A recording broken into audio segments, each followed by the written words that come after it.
Okay, hi everyone. This is part of the series of videos where I will walk through with you the 2020 WA2 for SS. Okay, so this video I'll walk through the overall and question 1. Okay, and then the subsequent videos look at the individual questions itself. All right. Now, for most of you, when I look through your answer, I could tell that you have understood the case study. They asked about who is responsible, okay, for the Xinjiang conflict in China. Okay, I can tell from your answers that you have a good understanding overall understanding of the issue.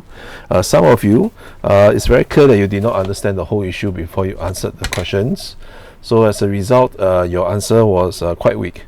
Okay, now what is the whole issue about? Okay, so they're saying that there's conflicts in Xinjiang, China. Okay, what is Xinjiang and where is Xinjiang? Well, as you can see from the case study over here, it says that it's a province in northwest China. Okay, and then if the source mentioned Uyghurs, or is mentioned over here, who's the Uyghurs? They're the largest minority group in Xinjiang. Okay, and then they make up 75% of the population in Xinjiang. Okay, they make up 75% of the population in Xinjiang until the Chinese government brought in an influx of Han Chinese in the region. So from the source, from the background information, you could already tell that there is the Uyghurs and there is also the Han Chinese. Okay, and because of all them they bring in, as a result, only 45% of the population is Uyghurs. All right, so as you can see, there is this idea about this Uyghurs, from 75%, okay, dropped to 45%. There's this idea that they are losing. They were the majority and now they're the minority.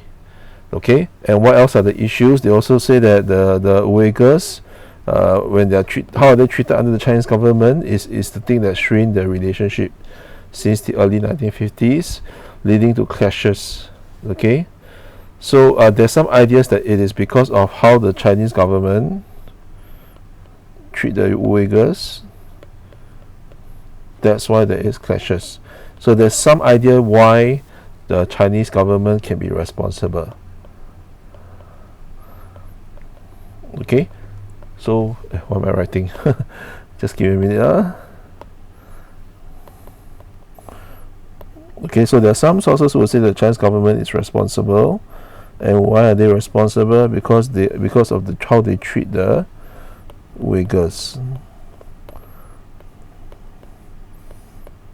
Okay, there are also several reasons contributing to tension. In recent years, there's been complaints of forced assimilation. Okay, and then there's severe restrictions on the practices. Okay, so this is part of how they treat the Uyghurs lah, right? Okay, now okay, this one I'll talk later during the assertion question. Okay, on the other hand, the Chinese government blamed the Uyghurs for terrorist links. So this is another point of view. Okay, the Uyghurs, sorry. So this is another point of view. They say that who is responsible? Well, it's the Uyghurs who are responsible because they are terrorists and they have extremist perspectives that came from overseas. Okay, that stir up all these tensions. So the other point of view would of course be who's responsible is the extremists. Okay, so the other ones who cause the violence, and that's why there's the conflict over here. So these are the two key perspectives of the case study. Okay, so let's take a look at question 1. Question 1 asks you, what does this source tells you about the attitude of the Chinese government towards the Uyghurs? So it's the Chinese government towards the Uyghurs, not mistreatment, not violence, but towards the people in the Uyghurs. Okay, now many of you are able to infer an attitude, but the problem is that the source is so rich, you have not brought up the sufficient evidence. Okay, now it does not mean that you must talk about every single part of the source, but it's just that for this case study, if you don't mention certain parts, the meaning is not as well fleshed out. Okay, now what do I mean by that? Okay, to prove my point, let me just cover this in, let me censor parts of it. Okay, let me censor just parts of it. I will use black. Let me censor parts of it. Okay, now many of you are able to say that this is a dragon or a monster. China is represented as a dragon or a monster. Okay, with an expression that, you know, like couldn't be bothered. Oops. Okay, let me change to a thinner pen. Okay, which you know, they can't be bothered. They will can't be bothered facial expression. Okay, now does it matter if it's a dragon or a monster or crocodile or whatever? Not really. Okay, it doesn't change the fact that they are portrayed in a negative manner. So I don't care what animal you identify, whether it says a dragon or monster or whatever, or Godzilla. I don't care. It doesn't change the interpretation that they are portrayed negatively. So this is fine. Okay, you need the details of whether it's a dragon or not. Doesn't change the interpretation. It's not so bad.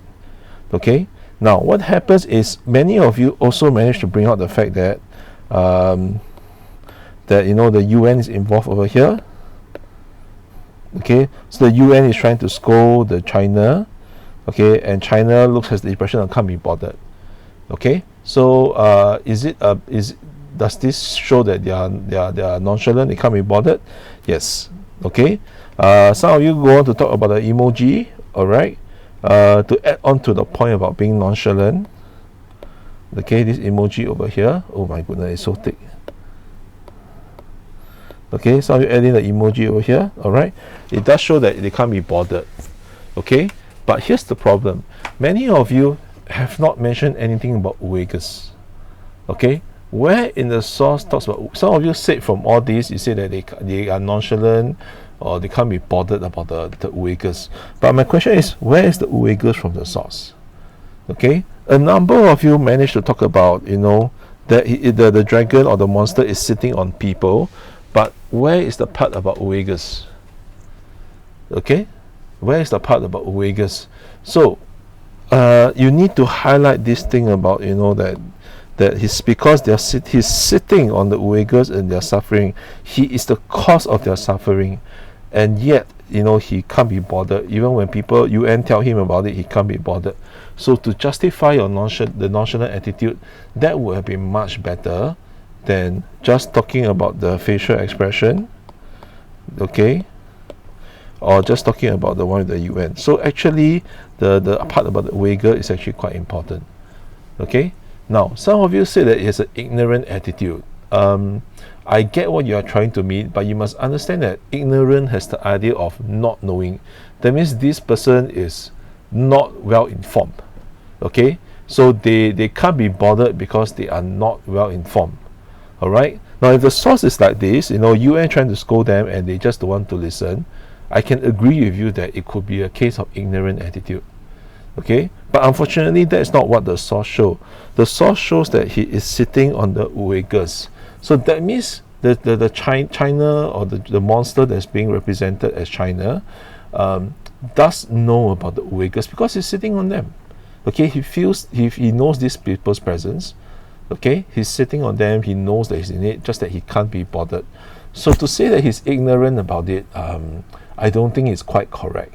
Okay, so which is why those of you who put ignorant attitude, I said, you know, there's an element of an element of not knowing. Okay, so because of this evidence over here, all right, of him sitting on the Uyghurs, I can't accept the argument that he doesn't know. Okay, he's sitting on them actively, he knows about the Uyghurs, so I wouldn't agree that he's ignorant. Okay, hence the best answer would be those that talks about how China is actually nonchalant. Nonchalant means they know, but they can't be bothered. Okay, because not just because of this emoji, not just because of his expression, not just because of the UN scolding him and he still can't be bothered, but he is aware, he's sitting on the Uyghurs, he knows they're suffering, but yet he can't be bothered. So that will be a stronger argument for nonchalant.